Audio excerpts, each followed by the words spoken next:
One man's impossible last stand at Outpost Harry intro Hook. In the final bloody days of the Korean War, on a desolate hilltop the soldiers simply called Harry, one man did something extraordinary. Wounded, with his position being overrun by a human wave of enemy soldiers, he would become a legend. This is the story of how a single American soldier, armed with little more than his rifle and an unbreakable will, became a final line of defense for his wounded comrades. It is the story of Private First Class Charles Johnston and his incredible display of heroism. By June of 1953, the Korean War was grinding into its third brutal year. The front lines had mostly stagnated, carving a jagged, violent scar across the peninsula. Here, in a region called the Iron Triangle, the fighting wasn't for miles of territory, but for inches of scorched earth. It became a war of outposts, small isolated hills that gave a commanding view of the enemy and were contested with savage ferocity. One of these was a barren mound the U.S. Army designated Hill 412. To the American and Greek soldiers tasked with defending it, it had a different name, Outpost Harry. The Greek soldiers even gave it their own grim nickname, Outpost Haros, after the ferrymen of the dead in Greek mythology. It was a place of mud, sandbags, and constant fear. The days were for enduring sniper fire and the relentless threat of artillery. The nights were worse. That's when the whistles would blow and the attacks would come. For 8 days in June, Outpost Harry became the epicenter of a storm. The Chinese People's Volunteer Army, in a final push before armistice talks concluded, threw elements of an entire division, a force of thousands, at the tiny outpost. They were determined to take it, no matter the cost. Defending Harry each night was just a single company of United Nations troops, outnumbered at times by staggering odds. An almost unbelievable number of artillery shells, tens of thousands, would fall on this one small hill, turning it into a hellscape of craters and twisted metal. It was into this meat grinder that Company B of the 15th Infantry Regiment was sent, and with them was a 20-year-old soldier from Millbrook, New York, Private First Class. Charles R. Johnston was, by all accounts, an extraordinary young man long before he ever wore a uniform. Back home, his family called him Buddy. He was a natural leader and a gifted athlete who lettered in football, baseball, and basketball. In his senior year of high school, he wasn't just co-captain of the basketball team, but also class vice president. His classmates even honored him with the Babe Ruth Award, given for sportsmanship and fair play. He attended Howard University for a semester, where he played for the football team before being drafted into the military in 1952. A talented trumpet player and singer, his sister urged him to join the Army band to stay out of the fight. But that wasn't who Charles was. He told her, "If other mothers' sons have to fight, I feel I need to do the same thing."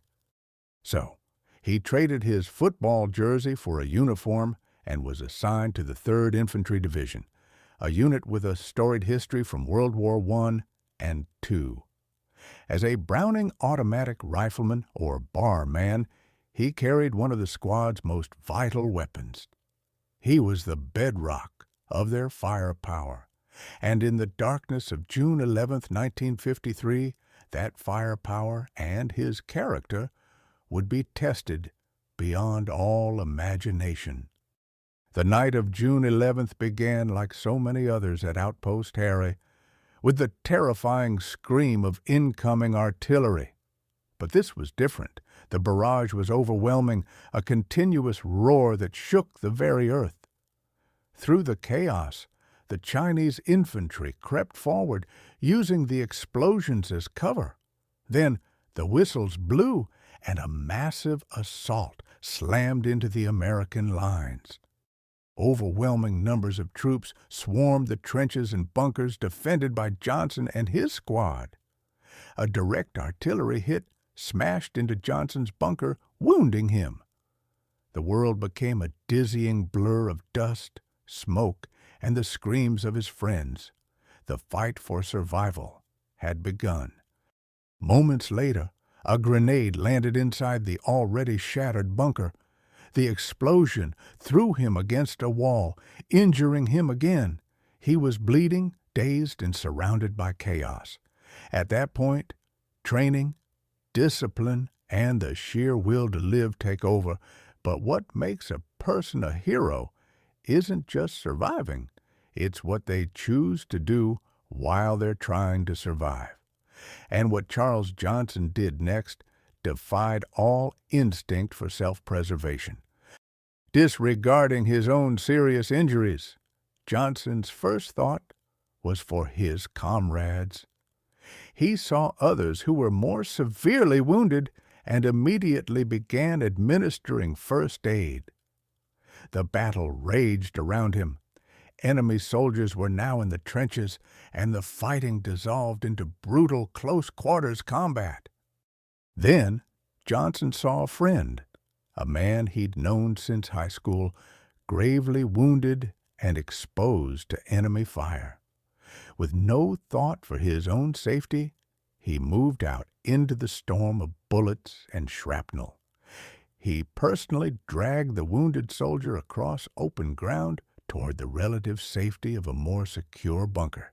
He didn't just run, he stopped along the way to help other injured soldiers he encountered, even as he engaged and killed several enemy troops in savage hand-to-hand combat. He made it to the second bunker, his wounded friend now safe. For most, that would have been more than enough. But for Charles Johnston, the fight wasn't over. His squad was running desperately low on ammunition. Their position was about to be completely overrun. What could one wounded and exhausted man possibly do? He did the unthinkable. He left the safety of the bunker and went back out into the heart of the battle. CTA, Call to Action. Stories of heroes like Charles Johnston remind us of the incredible sacrifices made during the Korean War, a conflict often called the Forgotten War. If you believe these stories deserve to be remembered, take a moment to hit the like button and subscribe for more military history. Let us know in the comments what part of Johnston's bravery stands out most to you. Alone, under direct enemy fire, Johnston scrambled through the blood-soaked trenches, searching for weapons and ammunition. He gathered what he could from the fallen and from abandoned positions, then returned to the bunker to rearm his fellow soldiers. He was a one-man supply line, fueled by a profound concern for the men fighting alongside him. But the situation was becoming hopeless. The enemy was closing in, the position was untenable, and the men in the bunker, many of them wounded, were trapped. Evacuation seemed impossible. In that desperate moment, Charles Johnston made a choice that would cement his legacy forever. He exited the bunker, deliberately placing himself between his wounded comrades and the advancing enemy. He told them he would hold off the enemy forces as best he could. It was a conscious act of self-sacrifice, buying them time with his own life. Armed with what little he had, he faced the overwhelming tide. The sounds of his solitary fight echoed across the battlefield, a final defiant roar against the darkness. Private First Class Charles Johnston was killed in action, in the early morning of June 12, 1953, holding the line until the very end. The final heroic act of Charles Johnston was not in vain. His impossible stand stalled the enemy assault just long enough for reinforcements to arrive and for his wounded comrades to be saved. His actions are credited with saving the lives of numerous American soldiers. For decades, his profound valor was not fully recognized. After a relentless push from his community and members of Congress, his case was reviewed. And so on January 3, 2025, more than 70 years after his death, President Joe Biden posthumously awarded Private First Class Charles R. Johnston the Medal of Honor. His story was finally given its proper place in the annals of American heroism. He was no longer a forgotten hero of a forgotten war. In the darkness of Outpost Harry, Private First Class Charles R. Johnston chose not survival for himself, but survival for others. His courage saved lives, and his sacrifice became a lasting symbol of duty, loyalty, and heroism. His extraordinary actions are a testament to the fact that, even in the face of impossible odds, one person's courage can change everything.